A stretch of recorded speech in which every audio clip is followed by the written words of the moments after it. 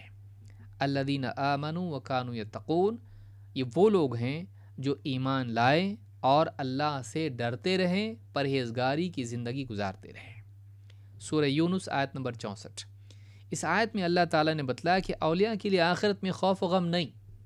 خوف مستقبل کا، غم ماضی کا. ماضی اور مستقبل دونوں کی پریشانی دور، سکون و چین سے خوشحال زندگی گزاریں گے جنت میں. ان کی علامت کیا ہے؟ الذین آمنوا وکانوا یتقون.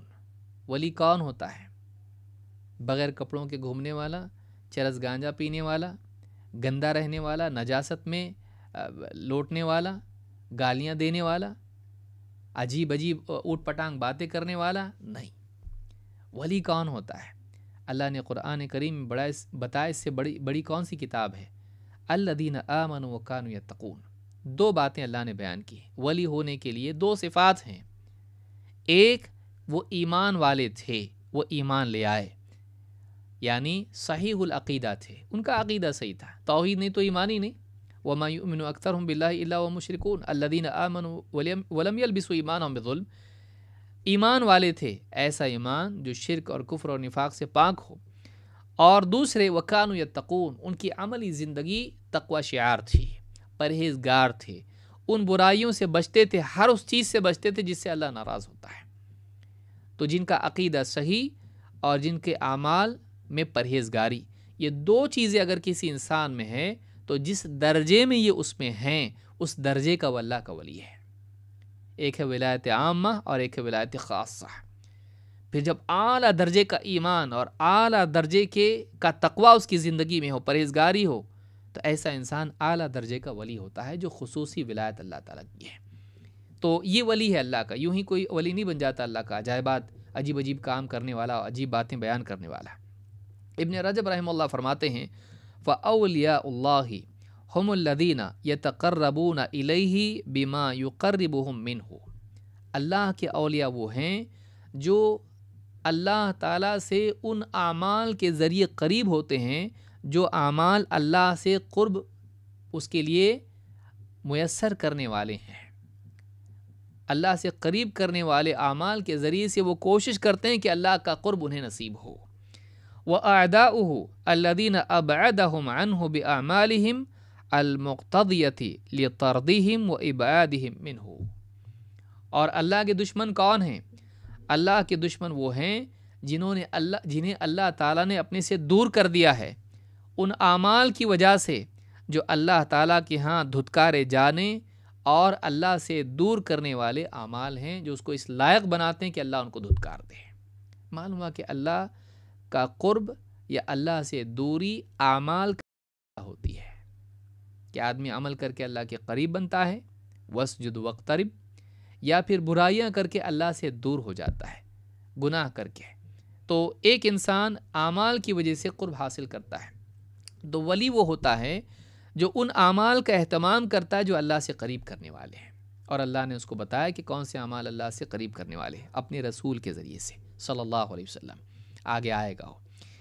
صالح علی الشیخ کہتے ہیں والولی عند اہل سنت والجماعت عرف بأنه یعنی عرفه بعض العلماء بأنه كل مؤمن تقی لیس بنبی. ولی کون ہوتا ہے؟ کہتے ہیں کہ اصطلاح میں علماء نے ولی کون ہوتا ہے اس کے بارے میں بتایا، ہر وہ مومن جو متقی ہو، جو نبی نہ ہو، اس کو ولی کہا جاتا ہے. کیونکہ انبیاء بھی اللہ کے ولی ہوتے ہیں، لیکن ولی سے بڑھ کے مرتبہ ہے نبوت اور رسالت کا. تو وہ تو اور بھی اوپر ہیں، وہ تو ان کی اور بڑی فضیلت ہے جو ان ولیوں کو حاصل نہیں ہے. تو واقعی ولی جو کہا جاتا ہے اصطلاح میں اس کو جو ہر مومن متقی جو نبی نہ ہو، اس کو کیا کہتے ہیں؟ ولی. ابن کثیر رحمۃ اللہ علیہ فرماتے ہیں فَكُلُّ مَنْ كَانَ تَقِيًّا كَانَ لِلَّهِ وَلِيًّا. ہر وہ شخص جو پرہیزگار ہوگا، متقی ہوگا، وہ اللہ کا ولی ہوگا.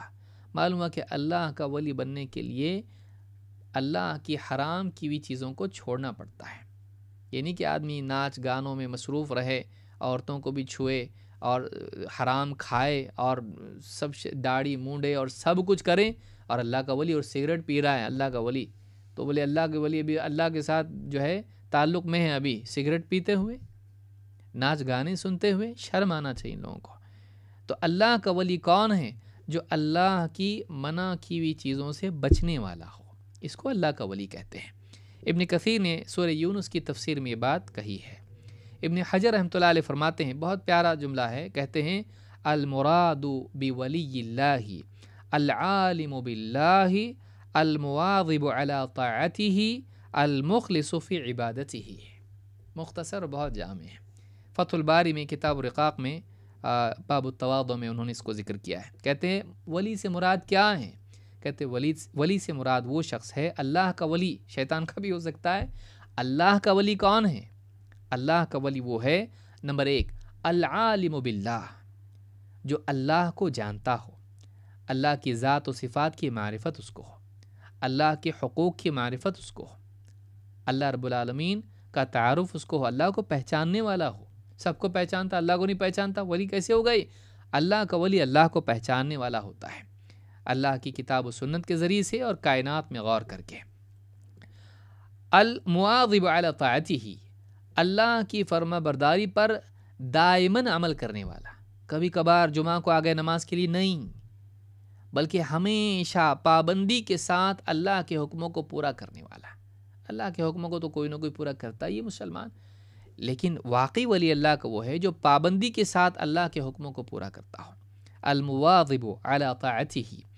3 المخلص فی عبادته، اللہ کی عبادت میں مخلص، ساری عبادتیں صرف اللہ کے لیے کرنے والا، عبادات کر کے لوگوں کی تعریف اور دنیا کی چیزیں حاصل کرنے کے لیے کرنے والا، واہ واہی کے لیے عمل کرنے والا اللہ کا ولی نہیں ہو سکتا۔ کیوں؟ یہ اللہ والا ہے ہی نہیں، اللہ کے لیے کرتا ہی نہیں ہے، یہ تو لوگوں والا ہے، یہ مخلوق والا ہے، خالق والا نہیں ہے، اللہ کے لیے عمل کرنے والا۔ تو اللہ کا علم، اللہ کی طاعت یعنی معرفت، طاعت اور اخلاص، یہ 3 چیزیں جس انسان کے اندر جس درجے میں ہوں، وہ اللہ کا اس درجے کا ولی ہے۔ امام شافعی رحمۃ اللہ علیہ فرماتے ہیں اذا رأیتم الرجل، سنیے اس کو، اذا رأیتم الرجل یمشی علی الماء ویطیر فی الہواء فلا تغتروا به، اگر تم کسی آدمی کو دیکھو پانی پہ چلتا ہے بابا اور ہوا میں اڑتا ہے، دھوکہ مت کھاؤ، دھوکہ مت کھاؤ، حتی تعرضوا امرہ علی الکتاب والسنہ، دھوکہ مت کھانا ان چیزوں سے، عجائبات سے، جب تک کہ تم اس آدمی کو کے معاملے کو، اس کی زندگی کو، اس کے قول و عمل کو کتاب و سنت پر پیش نہ کرو۔ یہ نہیں کہا وہ مستان ہوتا ہے، اس پہ کہاں شریعت، اس پہ کہاں، ہاں وہ تو آگے نکل گیا بہت۔ امام شافعی کو نہیں معلوم؟ امام شافعی رحمۃ اللہ علیہ فرماتے ہیں دھوکہ مت کھاؤ، اتنے سارے عجائبات کرنے کے باوجود بھی وہ دھوکے باز ہو سکتا ہے، شیطانی اعمال کرنے والا جادوگر ہو سکتا ہے۔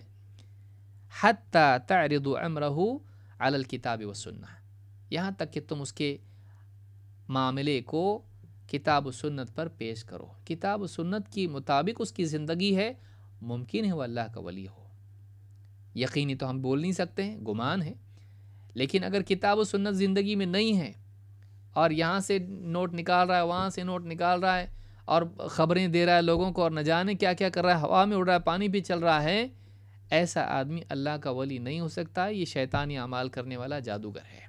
تو لوگ چونکہ قرآن و سنت کا علم نہیں رکھتے، وہ اسی چیز سے دھوکہ کھا جاتے ہیں۔ البدایہ و نہایہ جلد 13 صفحہ نمبر 217۔ حدیث کے الفاظ ہیں، یہ تو ولی کی تعریف ہوئی، لیکن ولی کے بارے میں بتایا گیا کہ ولی سے دشمنی ہلاکت کا ذریعہ ہے۔ یہ ہم لوگوں کے لیے جو سیدھے سادے لوگ ہیں کہ اللہ والوں سے ہم دشمنی نہ مولیں۔ اب اللہ والے وہ نہیں جن کو دوسرے کہتے ہیں، واقعی اللہ والے کون؟ جو اللہ والے ہوں، اللہ کی رضا، اللہ کی توحید اور اللہ کی مرضیات، شریعت کی پابندی، کتاب و سنت والے، اخلاص اور اتباع والے، یہ اللہ کے ولی ہیں۔ ایسے لوگوں کے بارے میں فرمایا من عادى لی ولیا فقد آذنتہ بالحرب، جو میرے کسی ولی سے دشمنی مولے، دشمنی کرے، خواہش کی بنیاد پر ہو، اس سے دشمن ہو جائے، اعدا دونوں طرف سے دشمنی کے لیے بھی آتا ہے۔ علماء نے کہا کہ اس کی بھی گنجائش ہے، جیسے اللہ کا ولی بھی اس کا دشمن ہو اور یہ اس کا دشمن ہے۔ اللہ کا ولی کیوں دشمن ہے؟ شریعت کی بنیاد پر صحابہ کی شان میں گستاخیاں کرتا ہے، جیسے رافض ہیں، یا بدعتی ہے، یا گناہ گار ہے اور لوگوں پر ظلم کرتا ہے، تو اللہ کا ولی ایک نیک بندہ اس سے نفرت رکھتا ہے، اس کا دشمن ہے، اس کو پسند نہیں کرتا ہے، اور وہ بھی اس کے ساتھ بدتمیزی کرتا ہے، وہ بھی اس پر ظلم کرتا ہے، تو یہ دونوں جانبین سے عداوت ہوئی۔ تو کہا، اور کبھی ایسا بھی ہوتا ہے کہ ولی کی طرف سے کچھ نہیں ہے، درگزر کا معاملہ، اور اس کی طرف سے اس پر ظلم ہے۔ من عادى لي وليا، اس لیے شبہ بعض علماء نے کہا کہ عادہ ہے تو دونوں طرف سے ہوگا معاملہ، تو اس کی کیا صورت ہو سکتی؟ تو یہ صورت ہو سکتی ہے۔ تو کہا کہ جو میرے کسی ولی سے دشمنی مولے، دشمن بن جائے اس کا، تو میری طرف سے اس کے لیے جنگ کا اعلان ہے۔ ابن رجب رحمہ اللہ فرماتے ہیں فَأَوْلِيَاءُ اللَّهِ تَجِبُ مُوَالَاتُهُمْ وَتَحْرُمُ مُعَادَاتُهُمْ، اللہ کے اولیاء ان سے محبت اور دوستی واجب ہے۔ بعض لوگ کہتے ہیں تم لوگ اولیاء کو نہیں مانتے۔ بھائی اولیاء کو مانتے ہیں، لیکن چرس گانجے والوں کو نہیں مانتے، ننگے ناچنے والوں کو ہم نہیں مانتے۔ ویسے ہی جیسے کوئی آدمی کہے تم لوگ عیسیٰ علیہ السلام کو نہیں مانتے، ہم عیسیٰ علیہ السلام کو مانتے ہیں، اللہ کا بیٹا نہیں مانتے، اللہ کا رسول مانتے ہیں۔ تو ماننا کیسے مانا جائے؟ جیسے تم بتا رہے ویسے مانے، یا جیسے اللہ اور اس کے رسول نے بتایا ویسے مانے، جیسے ہمارے صحابہ اور اسلاف نے بتایا ویسے مانے۔ تو ماننے کی صورت کیا ہے یہ تو طے ہو، صحیح ماننا غلط ماننا بھی تو ہو سکتا ہے۔ تو اولیاء کو مانا جائے۔ ابن رجب رحمہ اللہ فرماتے ہیں فَأَوْلِيَاءُ اللَّهِ تَجِبُ مُوَالَاتُهُمْ وَتَحْرُمُ مُعَادَاتُهُمْ، اللہ کے اولیاء سے محبت اور دوستی واجب ہے اور ان سے دشمنی حرام ہے۔ دشمن مت بنو، کیوں؟ اللہ کی طرف سے جنگ کا اعلان ہے۔ اس میں سارے علماء، محدثین، فقہاء اور جتنے بھی اللہ والے ہیں، صالحین، وہ سب داخل ہیں اس کے اندر۔ ان کے ساتھ دشمنی نہیں مولنا، اپنی آخرت خراب نہیں کرنا، دنیا بھی خراب ہوتی بعض اوقات، جیسا کہ آگے آئے گا۔ کما ان اعداءہ تجب معاداتہم وتحرم موالاتہم، جیسا اللہ کے جو دشمن ہیں ان سے دشمنی واجب ہے اور ان سے دوستی حرام ہے۔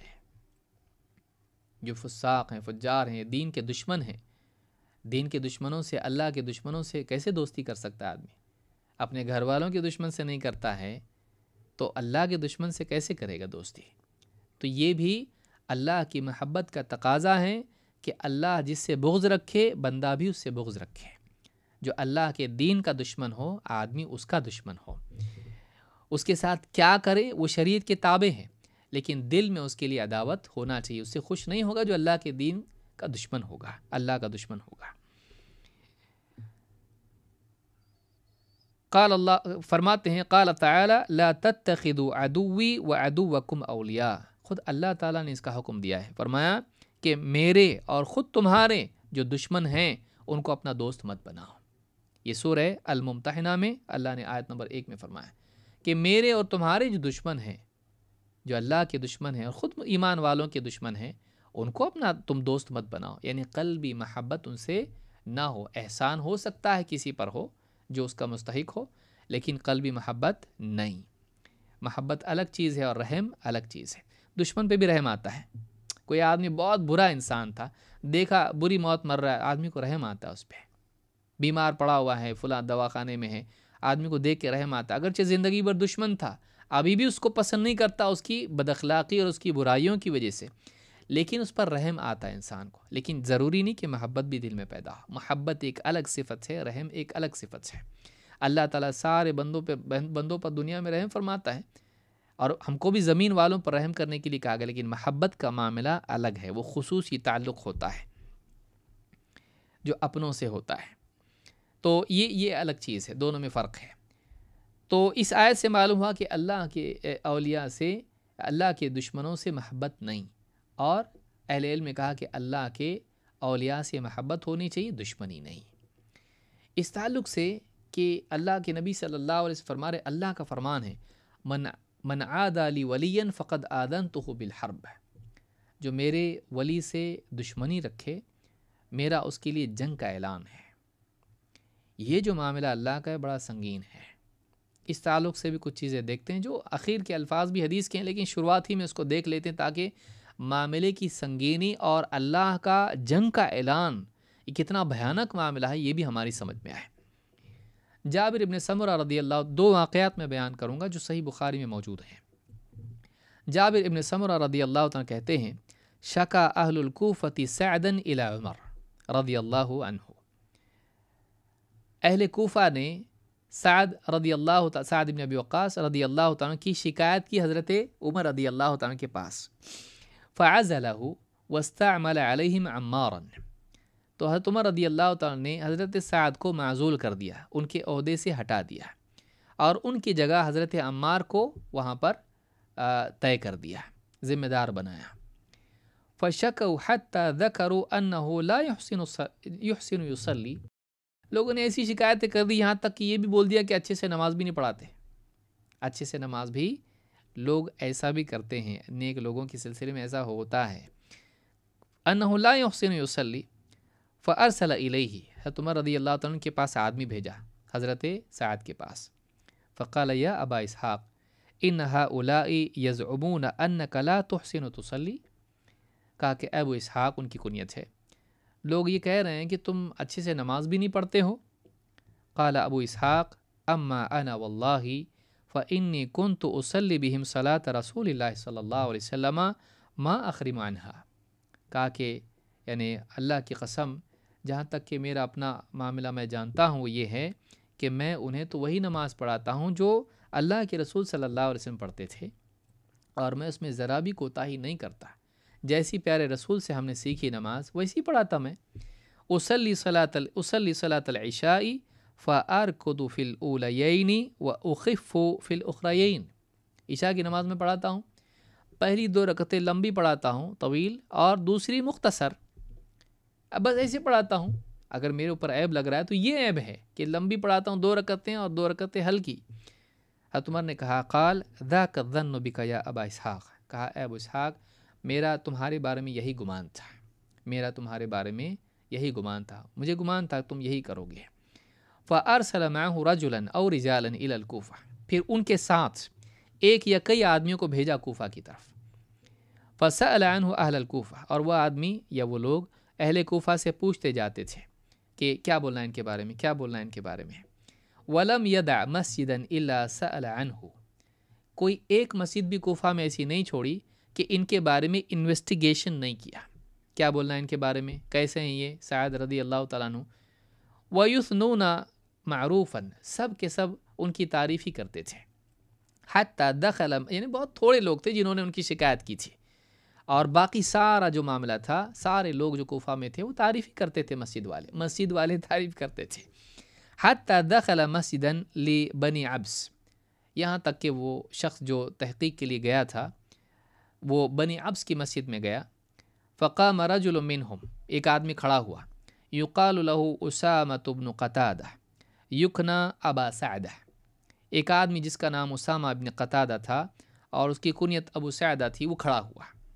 قال اما اذ نشدتنا فإن سعدا كان لا يسير بالسرية ولا يقسم بالسوية ولا يعدل في القضية۔ سبحان اللہ، اس نے کہا دیکھو اب بولنا تو نہیں چاہتا، آدمی بولنے والا کیسا بولتا ہے، بولنا تو نہیں چاہتا تھا لیکن اب نے پوچھا ہے تو بتانا پڑے گا، تو اب جب تم نے پوچھا ہی ہے تو سن لو، بتا رہا ہوں۔ کیا کہتے ہیں سعد جو ہے، سعد رضی اللہ تعالیٰ عنہ شکایت کر رہا ہے، کہا کہ سعد جو ہے یہ جنگ میں سریہ میں جاتے نہیں، یہیں رہتے ہیں اور لوگوں کو بھیجتے ہیں، اور عدل کے ساتھ انصاف سے مال لوگوں میں تقسیم نہیں کرتے، اور جب قضا کرتے ہیں، فیصلہ کرتے ہیں 2 لوگوں کے بیچ میں تو اس میں بھی انصاف نہیں کرتے ہیں، اس میں بھی عدل و انصاف نہیں کرتے، لوگوں کو بھیجتے ہیں، خود جاتے نہیں جنگ میں، 2 لوگوں میں مال تقسیم کرتے تو برابر نہیں کرتے، صحیح ڈھنگ سے نہیں کرتے، اور 3 یہ لوگوں میں جب فیصلہ کرتے ہیں تو فیصلہ بھی عدل کے مطابق نہیں کرتے، تہمت لگائی۔ اب تک تو یہ بات نہیں آئی تھی، اب یہ بھی بات اس نے بول دی۔ قال سعد، اب دیکھیے اللہ ہم سب کی حفاظت فرمائے۔ قال سعد اما واللہ لأدعون بثلاث، کہا اللہ کی قسم میں 3 بد دعائیں تجھ کو دیتا ہوں، 3 الزام لگائے نا، میں 3 بد دعائیں تجھ کو دیتا ہوں۔ اللہم، لیکن دیکھیے صحابہ کتنے عدل والے تھے، کتنے نیک دل لوگ تھے، وہ مظلوم ہونے کے باوجود بھی ظالم نہیں بنتے تھے۔ بعض اوقات مظلوم خود ظالم بن جاتا ہے، بدلہ لینے کا وقت آتا ہے تو بہت سے مظلوم خود ظالم بن جاتے ہیں۔ کہا اللہم ان کان عبدک ھذا کاذبا قام ریاء وسمعہ، کہا کہ اللہ اگر یہ جو بندہ ہے، اگر یہ کھڑا ہوا ہے میرے خلاف، یعنی یہ بندہ جو ہے جھوٹا ہے، اگر یہ اپنی بات میں اگر یہ جھوٹا ہے اور یہ لوگوں کو دکھانے کے لیے اور لوگوں کو سنانے کے لیے بس ریاکاری کے طور پر مجھ پر الزام لگا رہا ہے، فَأَطِلْ عُمْرَهُ فَأَطِلْ عُمْرَهُ، اس کو لمبی عمر دے، اس کو لمبی عمر دے، بڑھاپے تک اس کو لمبی عمر دے۔ وَأَطِلْ فَقْرَهُ، اور اس کو بالکل کنگال اور اس کو فقر و فاقے میں مبتلا کر دے۔ وَعَرِّضْهُ بِالْفِتَنِ، اور اس کو فتنوں میں ڈال دے، اس کو فتنوں میں ڈال دے۔ بد دعا اس کی دی۔ کہتے ہیں وَكَانَ بَعْدُ اِذَا سُئِلَ يَقُولُ، وہ اس آدمی کا حال بعد میں ہوا، ان کی بد دعا لگ گئی اس کو، بعد کی عمر میں لمبی عمر اس کو ملی۔ اور وَكَانَ بَعْدُ اِذَا سُئِلَ يَقُولُ، اس سے پوچھا جاتا کیوں اسے تمہارا حال ہوا، کہتا تھا شیخ کبیر مفتون اصابتنی دعوت سعد، کہتا تھا میں بوڑھا آدمی ہوں جو فتنے میں مبتلا ہو گیا ہوں، مجھے سعد کی بد دعا لگ گئی، مجھے سعد کی بد دعا لگ گئی۔ قال عبد الملک، راوی حدیث کے کہتے ہیں عبد الملک، فَأَنَا رَأَيْتُهُ بعد، میں نے خود اپنی آنکھوں سے اس کو دیکھا ہوں بعد کے دور میں، قد سقط حاجباہ علی عینیہ من الکبر، کہتے ہیں کہ اس کی جو بھویں ہیں اتنا بوڑھا ہو گیا تھا کہ اس کی آنکھوں پر اس کی جو ہے بھویں آ گئی تھی، اتنا گوشت لٹک گیا تھا اس کا بڑھاپے کی وجہ سے دونوں آنکھوں پر۔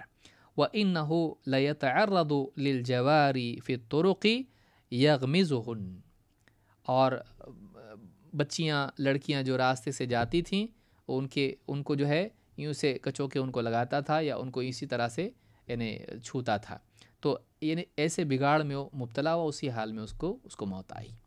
تو یہ بخاری اور مسلم میں حدیث موجود ہے، امام البخاری نے کتاب الآذان میں 755 پر اور امام مسلم نے 453 پر اس کو روایت کیا، اور سیاق بخاری کا ہے۔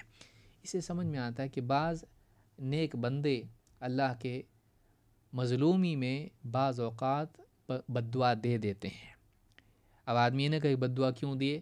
انسان جب تڑپ کے کبھی بد دعا دے دیتا ہے، ایسے لوگوں کی بد دعا سے بچنا چاہیے۔ بلکہ اللہ کا ولی تو بہت دور کی بات ہے، ایک عام انسان بھی اتقی دعوت المظلوم، حدیث میں آیا کہ مظلوم کی بد دعا سے بچ۔